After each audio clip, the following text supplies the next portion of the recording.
অনেক মহিলারা এই অন্নপূর্ণা ভান্ডার নিয়ে অনেক অসুবিধায় রয়েছেন। এই ব্যাপারে তোমার কি মতামত? আগের মাসে পেয়েছিল তাদের অনেকে এই মাসে পায়নি। কিন্তু যারা অফলাইনে ফর্ম ফিল আপ করেছে তারা এখনো অব্দি সেই টাকা হ্যাঁ, এটাই তো বোঝা, যে সমস্ত তৃণমূলপন্থী বা বামপন্থী যাতে বিজেপিকে বদনাম করা যায়। এই বিষয়ে সরকার কি আদৌ কোনো স্টেপ নিয়েছে? আচ্ছা, তোমার মতে এই প্রকল্পে কোনো দুর্নীতি বা অপব্যবহারের সম্ভাবনা আছে কি? খাতা পেতে পেতে একটা হ্যাবিট হয়ে গেছে যে কাজ না করে। নমস্কার বন্ধুরা, আজ আমরা চলে এসেছি আরেকটি ভিডিও নিয়ে আমাদের বাংলা রাজনীতি চ্যানেলে। আজ আমরা এমন একটি বিশেষ বিষয় নিয়ে আলোচনা করব যেটা নিয়ে রাজ্য জুড়ে অনেকের মনে অনেক রকমের প্রশ্ন রয়েছে। এই বিষয় নিয়ে আমরা কথা বলবো আমাদের এই টিমের মেম্বার অর্থ চক্রবর্তীর সঙ্গে। নমস্কার। অর্থদা, তুমি প্রথমেই অনেক মহিলারা এই অন্নপূর্ণা ভান্ডার নিয়ে অনেক অসুবিধায় রয়েছেন। এই ব্যাপারে তোমার কি মতামত? হ্যাঁ, অন্নপূর্ণা যোজনা বা অন্নপূর্ণা ভান্ডার নিয়ে যেটা হয়েছিল, প্রথমে যখন ফর্ম ফিল আপ শুরু হলো তখন একটা কনফিউশন মানুষের মধ্যে ছিল যে অফলাইনে ফর্ম ফিল আপ করবো না অনলাইনে করবো। তারপর অনলাইন যখন শুরু হয় ম্যাক্সিমাম মানুষই অনলাইনে ফর্ম ফিল আপ করেছে। আবার অনেকে যারা হয়তো অনলাইনে কিভাবে করতে হবে সেই সমস্ত ইনফরমেশনগুলো জানেন না, তারা সেই মিউনিসিপ্যালিটি বা গ্রাম পঞ্চায়েতে দিয়ে লাইভ দিয়ে অফলাইনে ফিল আপ করেছে। এবার ঘটনা হচ্ছে যে আগের মাসে 2-3বার এই টাকাটা ঢুকেছিল, কিন্তু কারা টাকা পাচ্ছে বা কারা পাচ্ছে না তার কোনো সুনির্দিষ্ট কিছু রূপরেখা পাওয়া যায়নি। এবার এই মাসেও দেখলাম যে 1 তারিখে অনেকে টাকা পেয়েছে, আবার অনেকে পায়নি। তো এখানে অনেকের মধ্যে 2-3 রকম ভাগ আছে। 1 নম্বর হচ্ছে যারা প্রথম আগের মাসে পেয়েছিল তাদের অনেকে এই মাসে পায়নি। দ্বিতীয় হচ্ছে যারা অনেকে অফলাইনে ফর্ম ফিল আপ করেছে তারাও এই মাসে টাকা পায়নি। এবার কিছু কিছু পৌরসভায় দেখবে বিভিন্ন বিক্ষোভেরও সৃষ্টি হয়েছে এবং মহিলারা গিয়ে সেখানে আন্দোলন করছে বা কিছু। এবার ঘটনা হচ্ছে কি, এই যে আমাদের যে এই 2 মাস হলো সরকার গঠন হয়েছে, এখন মিউনিসিপ্যালিটিগুলো তো দেখছো বিভিন্ন অচলাবস্থার সৃষ্টি হয়েছে, কারণ তৃণমূলের যারা এই মিউনিসিপ্যালিটিগুলোতে এতদিন ধরে পৌর প্রতিনিধি রয়েছে তারা কেউ রেজিগনেশন দিচ্ছে, কেউ কাজ করছে না, ফলে বিভিন্ন রকম অচলাবস্থার সৃষ্টি হচ্ছে। এবং এই পৌরসভা বলো পঞ্চায়েত বলো বা এই সিস্টেমের ভেতরে অনেক কর্মচারী রয়েছে যারা বামপন্থাতে বিশ্বাসী বা তৃণমূলের যে মতাদর্শ সেইটা নিয়ে কাজ করে। সুতরাং তারাও যে ইন্টারনালি স্যাবোটেজ করছে না এইটা কিন্তু এই মুহূর্তে বোঝা যাচ্ছে না। তাছাড়া এবার অন্নপূর্ণা যোজনার প্রথমে যে 3টে ক্লজ দেওয়া হয়েছিল, যে এই 3টে হচ্ছে এলিজিবিলিটি ক্লজ, সেটা ছাড়াও অন্য কোনো এলিজিবিলিটি ক্লজ দেখা হচ্ছে কিনা সেটাও কিন্তু মানুষের কাছে কোনো সুনির্দিষ্ট ইনফরমেশন নেই। এবার এই ঘটনাগুলো সবকিছু একসাথে এখানে অনেক সময় দেখা যাচ্ছে যে যারা মহিলারা অনলাইনে যারা ফর্ম ফিল আপ করেছে তারা বেশিরভাগ টাকা পেয়ে গেছে, কিন্তু যারা অফলাইনে ফর্ম ফিল আপ করেছে তারা এখনো অব্দি সেই টাকা। হ্যাঁ, এটাই তো বোঝা, কারণ অফলাইনে যারা ফিল আপ করেছে তারা তো হয় মিউনিসিপ্যালিটি বলো বা গ্রাম পঞ্চায়েতে গিয়ে জমা দিয়েছে ফর্মগুলো। এবার তারা আদৌ সিস্টেমে আপলোড করেছে কিনা, ওখানকার যারা কর্মচারী বা আধিকারিক বা যার কাছে এই দায়িত্বটা ছিল সেটা বোঝা যাচ্ছে না। আমরা যেখানে থাকি ধরো সেইখানে পৌরসভায় একটা ঘটনা 2 দিন আগেই ঘটেছে। এখানকার মানুষজন সেখানে আন্দোলন করছিলেন, ধর্ণা দিচ্ছিলেন এবং তারা সেখানে গিয়ে জানতে পারেন প্রায় 17,000 ফর্ম তারা ফিল করে। ফলে এই যে আমি বলছি, এটা একটা হতে পারে যে সমস্ত তৃণমূলপন্থী বা বামপন্থী মানুষজন এই সিস্টেমের ভেতরে আছে তারা সবসময় চেষ্টা করবে একটা স্যাবোটেজ করার, যাতে বিজেপিকে বদনাম করা যায়। যে বিজেপি বলেছিল আসলেই পরের মাস থেকে আমরা টাকা দেবো, কেউ অনেকে পাচ্ছে না, এটা নিয়ে বিশৃঙ্খলা একটা হাইপ তৈরি করা, একটা প্রোপাগান্ডা তৈরি করা। সুতরাং এই ব্যাপারগুলো নিয়ে বিজেপি সরকারকে আমি বলবো আরও বেশি আমাদেরকে দৃষ্টি থাকতে হবে সেই সমস্ত দিকে। এবং বিজেপির যে জনপ্রতিনিধিরা আছে তারাও এই পৌরসভাগুলোকে একটু মনিটরিং করুন, যে তারা ঠিকঠাক ডকুমেন্টগুলো সাবমিট যেগুলো হচ্ছে সেগুলো আপলোড করছে কিনা।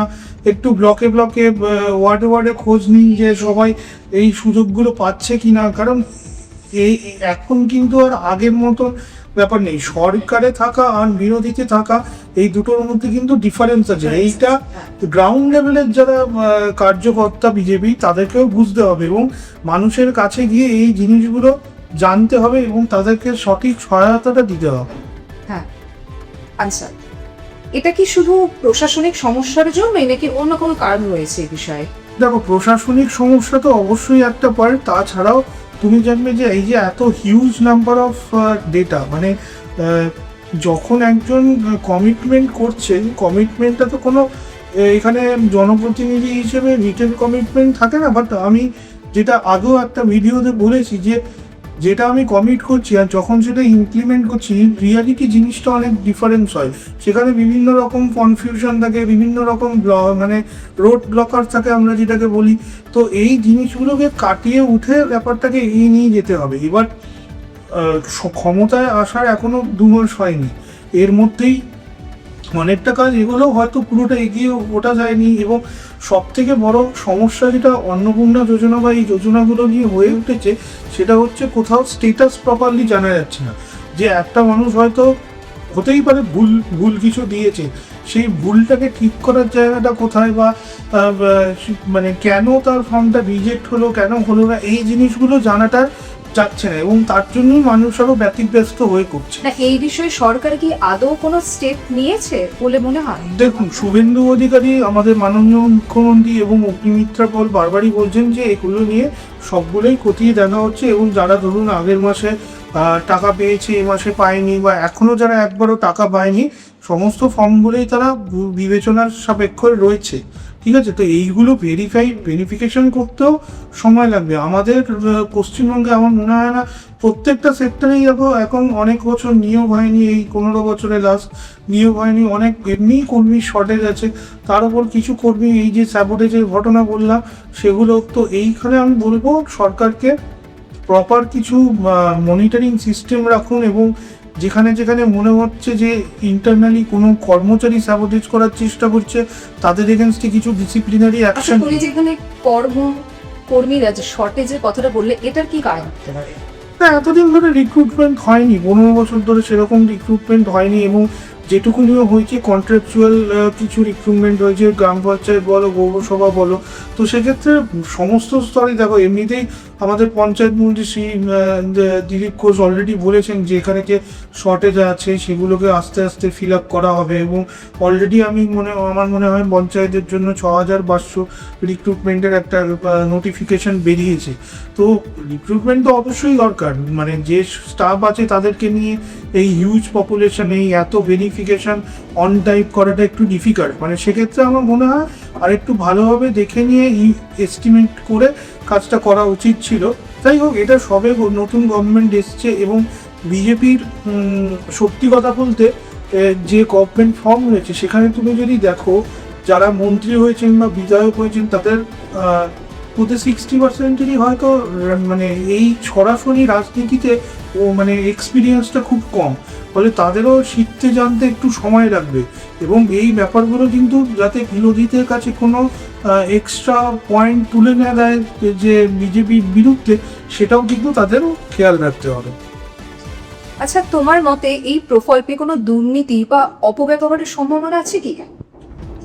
একদমই যে নেই সেটা আমি বলবো না, তবে সেগুলো আশা করি সঠিকভাবে মনিটরিং করা এবং বিশেষ করে এই দায়িত্বগুলো ব্লক লেভেল অফিসার বা এসডিও এদেরকেই নিতে হবে। যেরকমভাবে এই আমাদের রাজ্যে যেরকমভাবে এসআইআরটাকে খুব ভালোভাবে নির্বাচন কমিশন হ্যান্ডেল করেছিলেন বিভিন্ন অবজারভার, মাইক্রো অবজারভার এদেরকে রেখে, এক্ষেত্রেও আমার মনে হয় এই সমস্ত ক্ষেত্রে ইনিশিয়ালি কিছু অবজারভার এবং মাইক্রো অবজারভার দিয়ে মনিটরিংটা করা জরুরি আছে। আচ্ছা, সাধারণ মানুষ এই প্রকল্প থেকে বাস্তব কি কি সুবিধা পেতে পারে, একটু যদি দর্শককে কথাগুলো খুলে বলো। দেখো, লাস্ট 15 বছরে মানুষের খাতা পেতে পেতে একটা হ্যাবিট হয়ে গেছে যে কাজ না করে একটা টাকা পেলে এবং সেটা দিয়ে জীবনযাপন করার ব্যাপারটা একটা হ্যাবিট তৈরি হয়েছে অনেকই ক্ষেত্রেই। এবার সেইটাকে আস্তে আস্তে বদলাতে হবে। এবার বিজেপি কি চাইছে, এই যে অন্নপূর্ণা যোজনার যে ফর্মটা এত ইলাবোরেট করা হয়েছে, যেটা নিয়েও প্রচুর বিতর্কের সৃষ্টি হয়েছিল, 12 পাতার ফর্ম হ্যান ত্যান, তো এইখানে সমস্ত রকম ডেটাগুলোই কালেক্ট করা হচ্ছে এবং তুমি একটা জিনিস খেয়াল রাখলো, ওখানে কিন্তু তোমরা সমস্ত ডিটেলসই দিচ্ছ, আধার বলো, ভোটার কার্ড বলো, প্যান কার্ড বলো। এবার সেখানে যদি তুমি একটা ভুল ইনফরমেশনও দিয়ে থাকো, সেটা কিন্তু আলটিমেটলি ভেরিফিকেশন হচ্ছে, এবং সেটাও হয়তো একটা রিজন যে তুমি ফর্ম ফিল আপ করার পরে ফর্ম রিজেক্ট হয়ে যাচ্ছে বা টাকা পাচ্ছ না। মানে আমি যেটা বলতে চাইছি, অনেক দুর্নীতি করে করে মানুষের মধ্যেও তো, কিছু মানুষের মধ্যেও একটা টেন্ডেন্সি তো চলে এসছে যে আমি একটু ভুল ইনফরমেশন দিয়ে দেখি তাতে কি এসে গেল। কিন্তু এই যে ভেরিফিকেশন করলে যে সমস্ত কিছুই সত্যি বের করা যায়, সেটাও মানুষ হয়তো জানে না। কারণ ওখানে তুমি প্যান কার্ডের ইনফরমেশন দিচ্ছ, তুমি হয়তো 14 লাখ টাকা রোজগার করো, তুমি ভাবলে যে আমি তো প্যান কার্ড দিচ্ছি, আমি তো ITR সাবমিট করছি না, ঠিক আছে আমি ওখানে আমার ইনকামটা 4 লাখ টাকা করে দিই বা 2 লাখ টাকা করে দিই। আরে বাবা, যখন প্যান নিয়ে ভেরিফিকেশন করছে তখন তো তোমার সব ডিটেলসই সরকার পেয়ে যাচ্ছে, এবং সেই ভেরিফিকেশনের ভিত্তিতে তোমার ইনফরমেশন আর যে ইনফরমেশন ওরা পাচ্ছে সেটা যদি ম্যাচ না করে অবভিয়াসলি রিজেক্ট করে দেবে। তো এই সমস্ত জিনিসগুলোর ক্ষেত্রে আমার মনে হয় মানুষকে একটু সতর্ক রাখতে হবে। আর আরেকটা কথা অ্যাড করবো, যেহেতু আমি অনেক মানুষের ক্ষেত্রে এই অন্নপূর্ণা যোজনা ফর্ম ফিল আপে সাহায্য করেছি, আমাদের রাজ্যে না অনেক মানুষেরই এই সমস্ত পার্সোনাল ইনফরমেশনগুলো সঠিকভাবে নেই। সেইটা হয়তো এতদিন রাজনৈতিকভাবে উদ্দেশ্যে তাদেরকে অবগত করা হয়নি, বা তৃণমূল বলো বা বামপন্থটা বলো, তারা হয়তো কিছু কারণে তাদেরকে সঠিক ইনফরমেশনগুলো দেয়নি। অনেক ক্ষেত্রে আমি দেখছি তাদের ডিটেলসের বিভিন্ন মিসম্যাচ রয়েছে। ভোটার কার্ডে একরকম অ্যাড্রেস, আধার কার্ডে একরকম অ্যাড্রেস, বা বয়সটা ভোটার কার্ডে একরকম, আধার কার্ডে একরকম, প্যান কার্ডে একরকম, নামের স্পেলিং, এই সমস্ত জিনিসগুলোকেও কিন্তু মানুষকে রেকটিফাই করতে হবে। তো এই একটা আপনারা সুযোগ পেয়েছেন এই যোজনা। দেখুন, মুখ্যমন্ত্রী বলেছিলেন যে এটা 90 দিন ধরে চলবে, অ্যাপ্লিকেশন করা যাবে।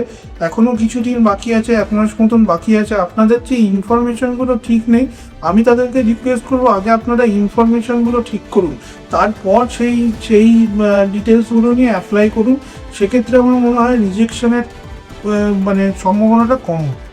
অবশ্যই সরকার যদি এই প্রকল্পে সফল হতে পারে, তাহলে আপনি এই ব্যাপারে কি উত্তর দিতে চাইবেন?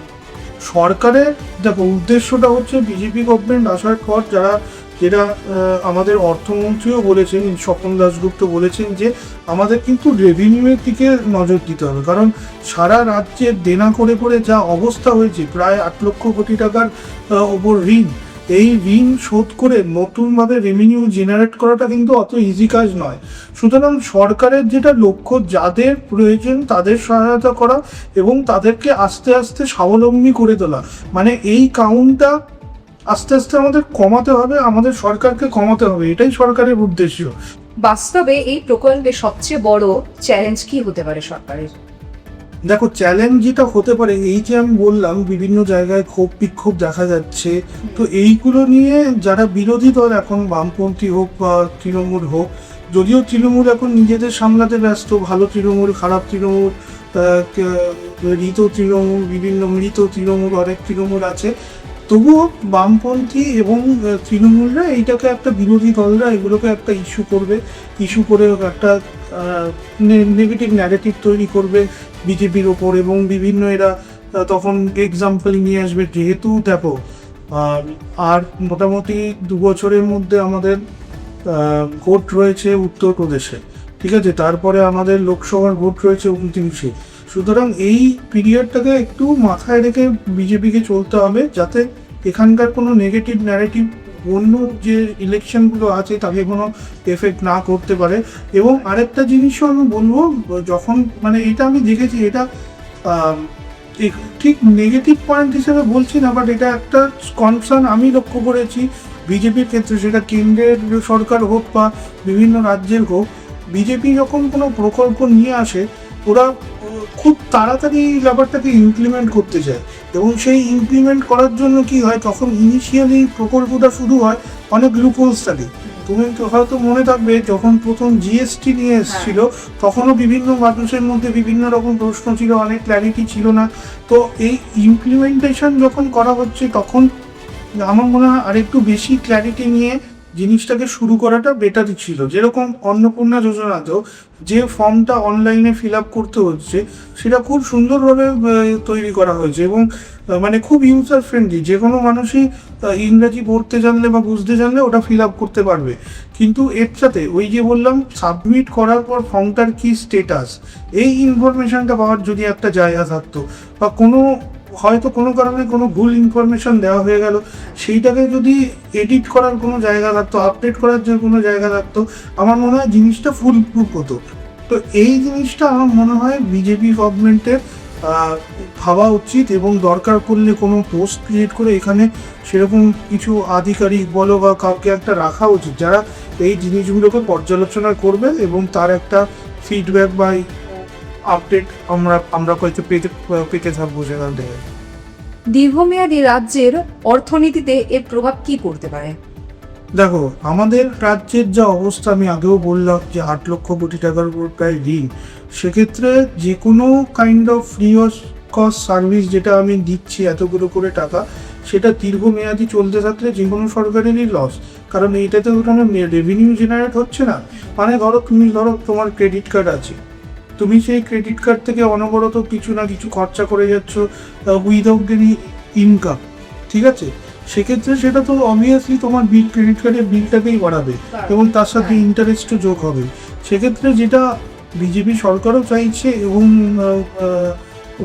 অগ্নিমিত্রা পাল মাননীয় মন্ত্রী তিনিও বলেছেন যে এই টাকাটাকে নিয়ে কিছু একটা নতুন করে শুরু করার কথা যদি মহিলারা ভাবে, কারণ এই নাম্বারটা যদি ইনক্রিজ হতে থাকে ডে বাই ডে, সেক্ষেত্রে কিন্তু গভর্নমেন্টের উপর একটা প্রেশার আসবে। একই ধরো দিয়ে তারপরে আরও বিভিন্ন এখন অনেক রিক্রুটমেন্ট করতে হবে, প্রচুর টিম রিক্রুটমেন্ট হয়নি, সুতরাং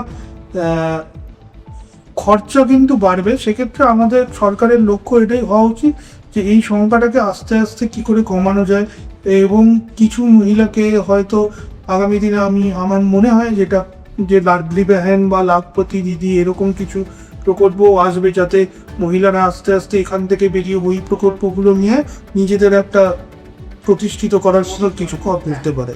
সুতরাং আমার মনে হয় আস্তে আস্তে ব্যাপারটাকে একটু টাইম টেকিং। তো এই ছোটোখাটো জিনিসগুলো মাথায় রাখতে হবে। এক হচ্ছে ইন্টারনাল স্যাবোটেজ যেটা বললাম, এক হচ্ছে এই সংখ্যাটাকে আস্তে আস্তে কমিয়ে কী করে স্বাবলম্বী করা যায়। তো আর ইমপ্লিমেন্টেশনটা আর একটু বেটার হয়তো কী করে করা যায়, যাতে মানুষকে বারবার বিভিন্ন জায়গায় ছোটাছুটি করতে না হয়। অনেক ধন্যবাদ অরিত্রদা আমাদের সঙ্গে থাকার জন্য। আপনাদের আশা করছি এই ভিডিওটা, এই কন্টেন্টটা আপনাদের খুব ভালো লেগেছে। যদি আপনাদের কিছু মতামত থাকে তাহলে আমাদের ইউটিউব চ্যানেলের কমেন্ট বক্সে অবশ্যই কমেন্ট করবেন। আমরা চেষ্টা করব সেই কমেন্টগুলো পড়ার, এবং সেখান থেকে যদি কোনো রকমের কন্টেন্ট আপনারা পান আমাদের জানাবেন অবশ্যই, তাহলে আমরা সেই জিনিসটার ওপরেও ভিডিও করার চেষ্টা করব। সঙ্গে থাকুন বাংলা রাজনীতিতে। নমস্কার।